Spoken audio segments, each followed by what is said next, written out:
Aujourd'hui, on va parler de cybersécurité, mais pas n'importe comment. On va voir que pour être vraiment efficace, la sécurité, ce n'est pas juste une question de rustine qu'on applique après coup. Non, c'est une question de design, d'architecture pensée dès le départ. En gros, il s'agit de savoir construire une forteresse numérique, pas de passer son temps à réparer une cabane en paille. Et pour commencer, on va se poser une question qui est au cœur de tout. C'est un peu comme demander pourquoi un coffre-fort blindé, posé au milieu d'une pièce grande ouverte, n'est pas vraiment en sécurité. Cette question, elle nous plonge directement dans le vif du sujet, l'architecture et l'importance de l'environnement global. Pour bien comprendre, imaginez un instant l'état de pas mal de réseaux informatiques. Le plus simple, c'est de les voir comme d'immenses maisons de verre. Superbes, transparentes, mais sans aucun mur à l'intérieur. Tout le monde peut voir tout le monde. Tout communique librement. C'est pratique, mais c'est aussi incroyablement fragile. Alors ce concept, ça porte un nom, c'est un réseau plat. Dans ce petit monde, chaque appareil peut discuter avec n'importe quel autre, sans aucune barrière. L'avantage, bien sûr, c'est que c'est simple à gérer. Le gros inconvénient, c'est qu'il suffit d'une seule petite faille, d'une seule porte mal fermée, pour que tout le système soit exposé. Et ce schéma illustre ça à la perfection. C'est le modèle classique, l'attaquant n'a qu'un seul objectif, franchir le pare-feu extérieur. Une fois qu'il est passé, c'est le jackpot. Il se retrouve dans ce qu'on appelle la zone de confiance implicite, et là c'est portes ouvertes. Il a le champ libre pour se balader, espionner et attaquer tout ce qui bouge. Les serveurs, les bases de données, tout devient accessible. Face à ça, il est évident qu'il faut changer complètement sa façon de penser. La sécurité, ça ne peut pas être un simple pansement qu'on vient coller à la fin du projet. Non, elle doit être dans l'ADN du système, pensée et intégrée dès la toute première ligne de code, la toute première brique. Et cette citation, elle résume absolument tout. La vraie sécurité, ce n'est pas d'empiler les antivirus et les pare-feux. Ça vient d'une compréhension fine, intime du système qu'on veut protéger. Il faut en connaître les moindres recoins, les flux de données, les points faibles potentiels. Là, on voit très bien le changement de mentalité qui est nécessaire. D'un côté, il y a le développeur, dont le job est de faire en sorte que ça marche. Et de l'autre, il y a l'architecte sécurité, qui doit penser à l'envers. Il doit se mettre dans la peau d'un attaquant et se demander « Ok, comment est-ce que je pourrais détourner cette fonctionnalité pour faire le mal ?» Les deux visions sont cruciales et doivent travailler main dans la main. Pour que ça devienne un peu plus concret, voyons un exemple très classique de vulnérabilité. Une faille qui n'existe que parce que le système a été mal pensé à la base. Ce n'est pas de la sorcellerie, vous allez voir, c'est juste de la logique poussée à l'extrême. L'injection SQL, c'est un cas d'école.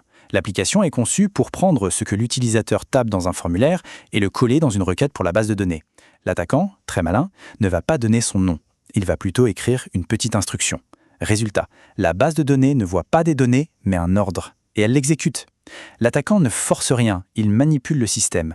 La faille, elle est là, dans cette confiance aveugle qu'on a accordée à ce que l'utilisateur a tapé. Et ce problème de confiance mal placée, on le retrouve un peu partout. Prenez le XSS. Là, on exploite la confiance du navigateur envers le site. Le pirate poste un commentaire qui contient un petit programme caché.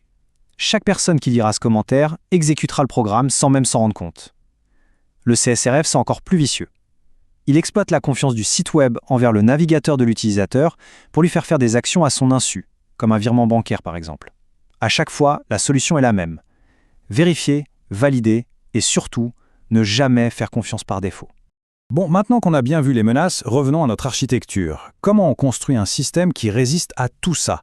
Eh bien, on va faire comme au Moyen-Âge. On va construire un château fort, avec des murs épais, des douves et plein de compartiments bien étanches.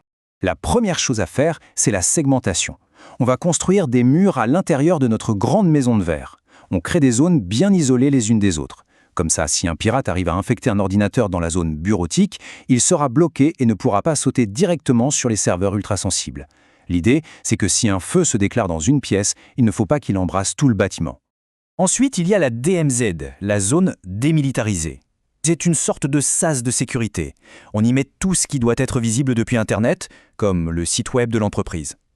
Ce sas est protégé par un premier pare-feu côté Internet, mais il est aussi isolé du reste du réseau interne par un deuxième pare-feu. Donc même si un attaquant réussit à forcer la porte d'entrée, il se retrouve coincé dans cette zone tampon, loin des trésors de la couronne. Et tout ce cheminement, depuis le chaos des réseaux plats jusqu'à l'ordre des architectures bien pensées, nous amène tout naturellement à la philosophie de sécurité la plus moderne qui soit, le zéro trust, ou la confiance zéro. Ce schéma résume tout. À gauche, c'est l'ancien monde. Une fois qu'on est à l'intérieur des murs, on fait confiance à tout le monde. À droite, c'est le modèle zéro trust. Il n'y a plus de zone de confiance. L'intérieur du réseau est considéré comme aussi dangereux et hostile que l'extérieur. Le principe de base est radical mais simple, on ne fait confiance à personne par défaut. Jamais. Chaque fois qu'un utilisateur ou une machine veut accéder à une ressource, que ce soit un fichier, une application, n'importe quoi, il doit prouver qui il est et s'il a le droit de le faire. On ne protège plus un grand périmètre, on met un garde du corps devant chaque porte. Donc, si on résume, la sécurité moderne, c'est une défense en profondeur. C'est comme un oignon, avec plein de couches de protection. On part du principe que le réseau est déjà hostile. On s'assure que le code est solide. On segmente pour isoler les problèmes. On donne aux gens le strict minimum de droits dont ils ont besoin, pas plus. On vérifie chaque demande d'accès. Et enfin, on surveille tout le temps. Si une couche de défense cède, il y en a une autre juste derrière pour prendre le relais. Pour finir, on voit que nos architectures et nos défenses sont de plus en plus sophistiquées. On construit des forteresses numériques vraiment impressionnantes. Mais il reste une question en suspens. Quelle est cette vulnérabilité fondamentale, cette faille persistante que même la meilleure des technologies ne pourra jamais complètement réparer? La réflexion reste ouverte.